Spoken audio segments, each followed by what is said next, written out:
저는요, 요즘 친구를 거의 안 만납니다. 예전엔 상상도 못했어요. 친구 없으면 외롭고 뒤처지는 것 같고 인생이 실패한 것 같을 줄 알았으니까요. 그런데 이상하지 않습니까? 친구를 안 만나기 시작한 뒤부터 마음이 너무 편해졌습니다. 웃느라 웃은 건지 참느라 웃은 건지도 모르겠던 그 모임들에서 제가 조용히 빠져나왔을 뿐인데 이렇게 홀가분할 수가 없습니다. 이제야 온전히 제 삶을 사는 행복한 기분이에요.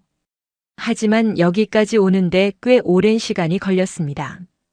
한 가지 사건이 있었어요. 제 인생을 바꾼 그날의 이야기 지금 시작합니다. 제 이름은 박예자입니다. 올해 65입니다. 2년 전 이맘때 저는 친구가 많은 사람이었습니다.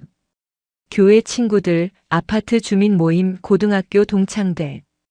일주일에 서너 번은 누군가를 만났습니다. SNS에는 오늘도 좋은 사람들과 좋은 시간이라고 올렸고 사람들은 부러워했습니다. 저도 행복하다고 믿었습니다. 그런데 그해 11월 제 생일 이틀 전이었습니다. 매년 제 생일이 되면 친구들이 먼저 연락했습니다. 애자야, 생일 때 우리 모여서 밥 먹자라고요.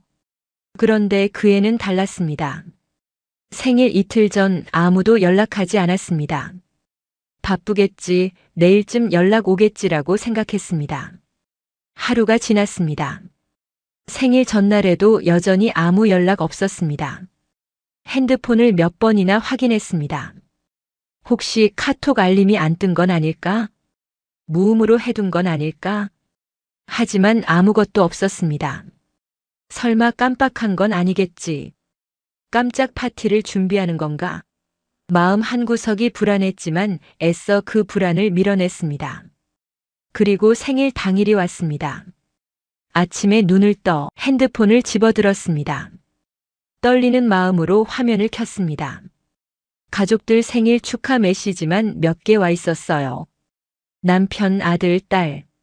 그뿐이었습니다. 친구들한테서는 아무 연락도 없었습니다. 가슴이 철렁 내려앉았습니다. 오전 내내 핸드폰을 손에서 놓지 못했습니다. 점심때가 됐습니다. 아, 점심 약속이 있는 건가? 기대했습니다. 누군가 갑자기 전화해서 애자야, 지금 시간 돼? 나와라고 할 거라고요. 하지만 아무 연락 없었습니다. 오후가 지나고 저녁이 됐습니다. 여전히 조용했습니다.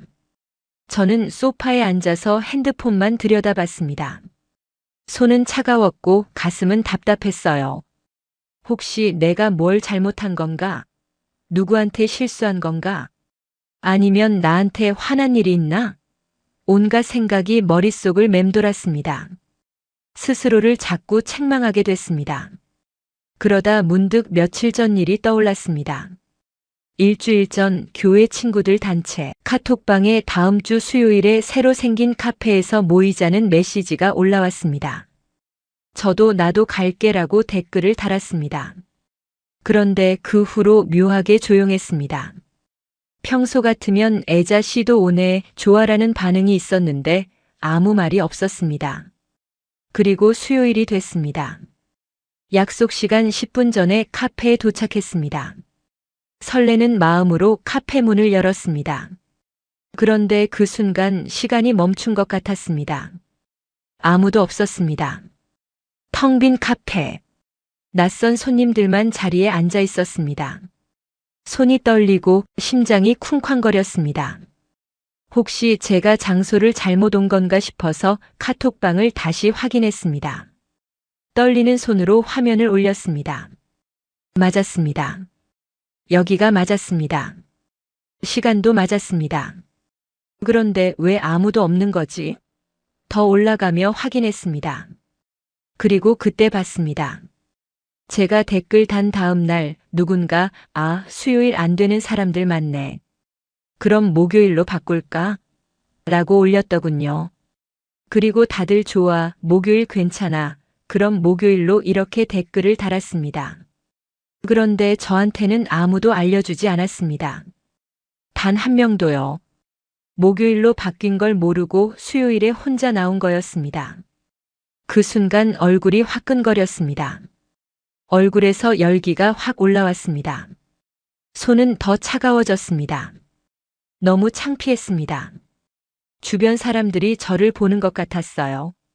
저 여자분 혼자 왔네. 바람 맞았나? 하고 수군거리는 것 같았습니다. 숨이 막혔습니다.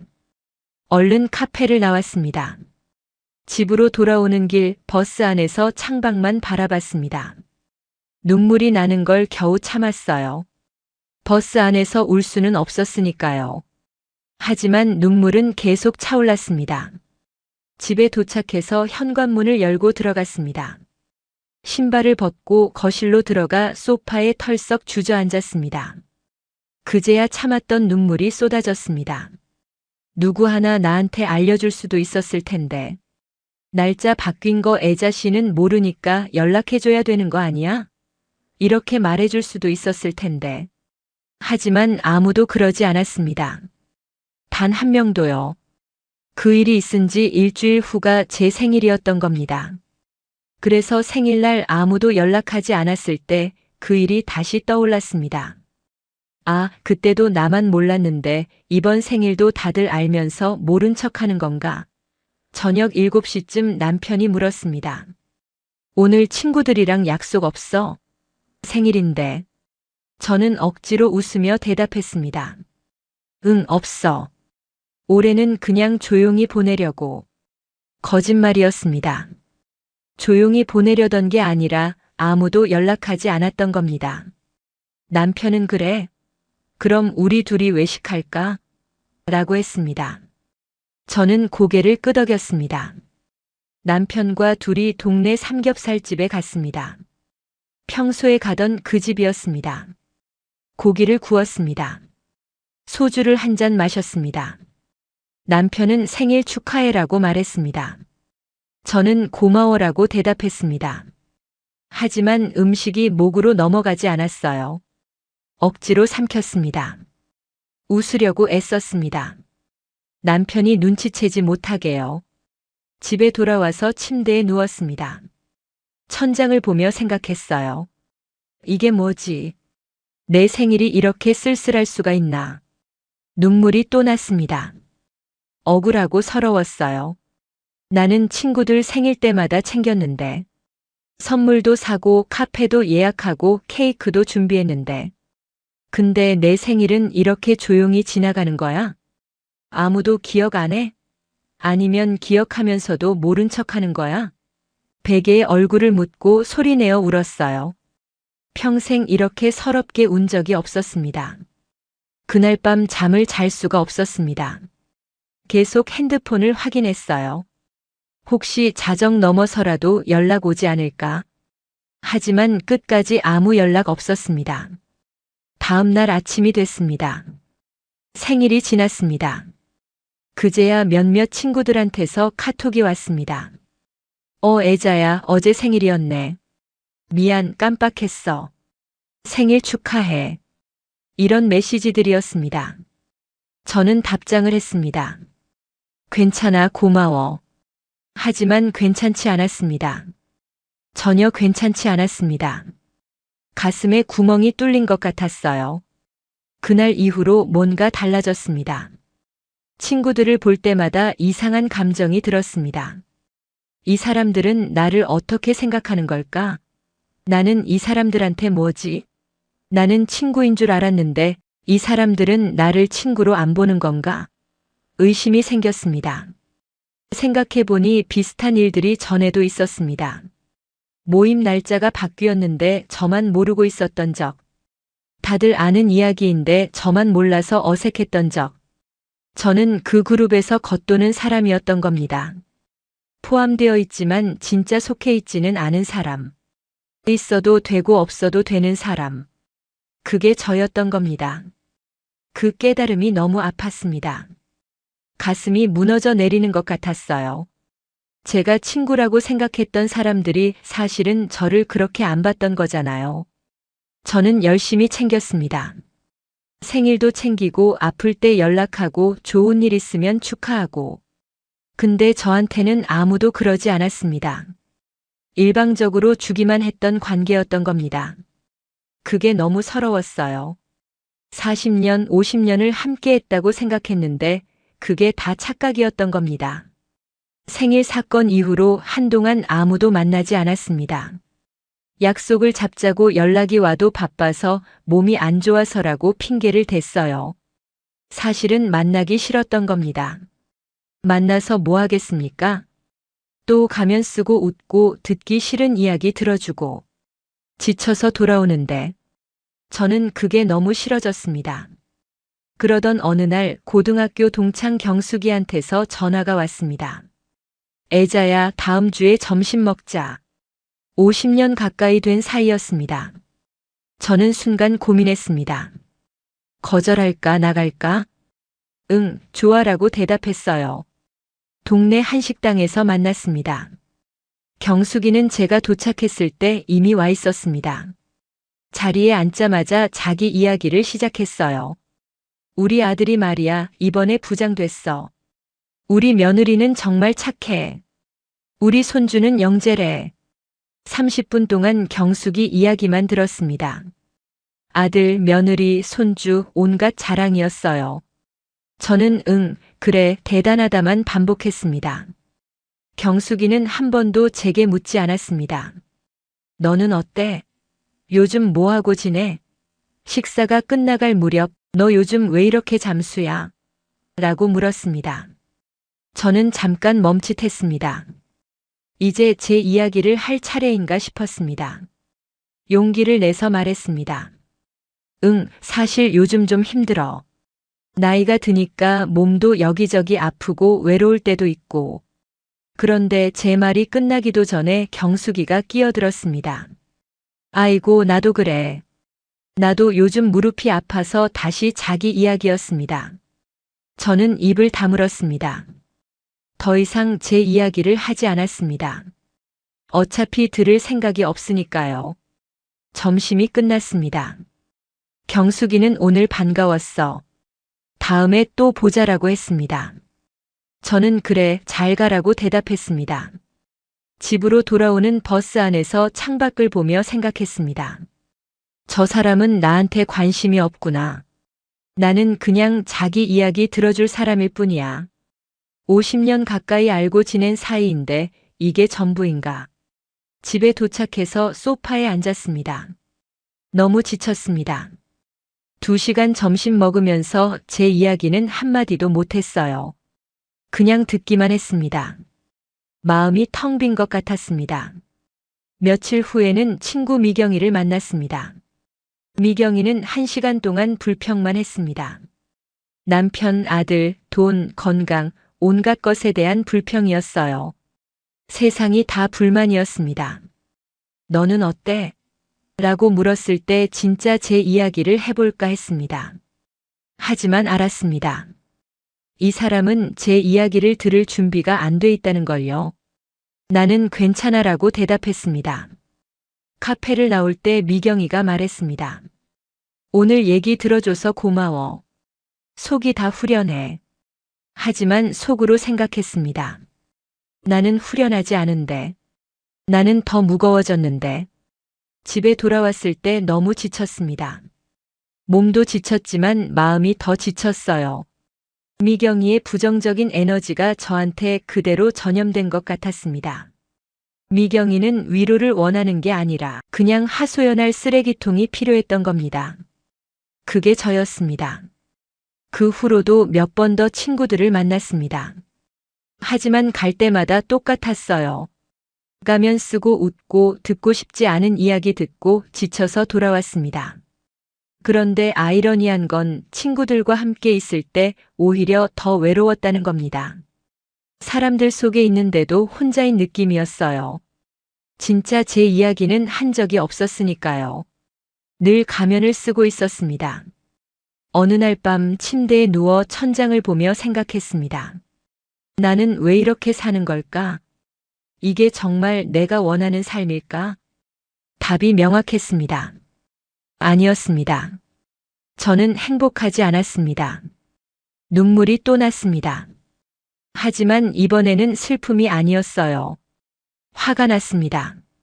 나 자신에게요. 나는 왜 이렇게까지 참았을까? 왜 이렇게까지 맞춰주려 했을까? 왜 내 마음을 이렇게 외면했을까? 그날 밤 결심했습니다. 이제 그만하자. 더 이상 억지로 만나지 말자. 약속을 잡자고 연락이 오면 핑계를 댔습니다. 요즘 몸이 안 좋아서 집안일이 있어서 한두 번 거절하니까 연락이 조금씩 줄었습니다. 자연스럽게 멀어졌어요. 처음에는 죄책감이 들었습니다. 내가 너무한 거 아닐까? 나쁜 사람이 되는 거 아닐까? 하지만 시간이 지나면서 깨달았습니다. 이건 친구를 버리는 게 아니라 나를 지키는 거라고요. 나를 힘들게 하는 관계를 정리하는 건 나쁜 게 아니라고요. 약속이 없어지니까 시간이 생겼습니다. 전에는 친구 만나느라 바빴던 그 시간들이 이제는 온전히 제 것이 됐습니다. 처음에는 어색했어요. 이게 정상인가? 나만 이런 건가? 그러다 신문에서 본 기사가 떠올랐습니다. 2025년 한국 시니어 심리학회 조사 결과였는데 60대 이상 응답자의 68%가 친구 관계가 부담스럽다고 답했다고 합니다.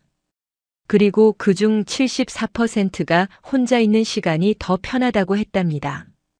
저만 그런 게 아니었던 겁니다. 많은 사람들이 저와 같은 마음이었던 겁니다.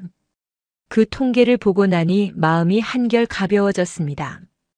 혼자 있는 게 이렇게 편한 줄 몰랐습니다. 아무도 제게 말을 걸지 않았고 저도 누구에게 말을 걸 필요가 없었습니다. 화요일 오후에는 집에서 음악을 들었어요. 창문을 열고 소파에 앉아서 그냥 소리에 집중했습니다. 바람 소리, 새 소리, 음악 소리. 마음이 고요해졌습니다.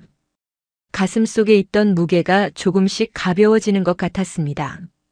목요일 오전에는 산책을 나갔어요. 동네 공원을 천천히 걸으며 나무를 봤습니다. 꽃을 봤습니다. 전에는 친구들이랑 수다 떨느라 못 봤던 것들이요.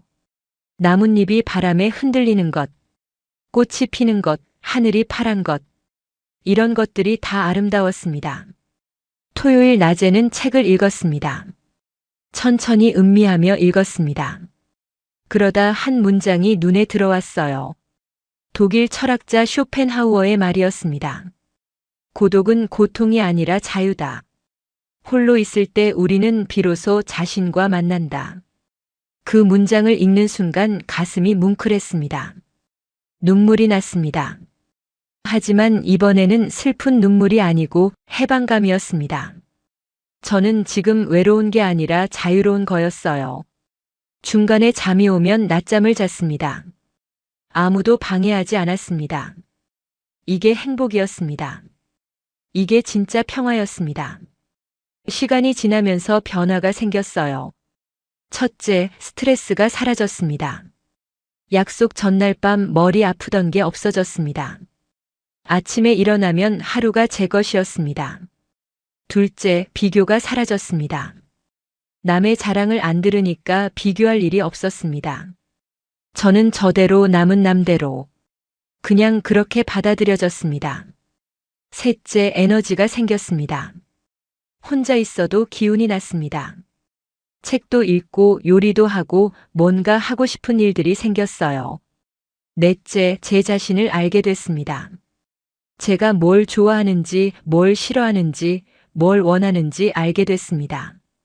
전에는 친구들 이야기 듣느라 제 마음을 들여다볼 시간이 없었는데, 이제는 제 마음을 들을 수 있었습니다.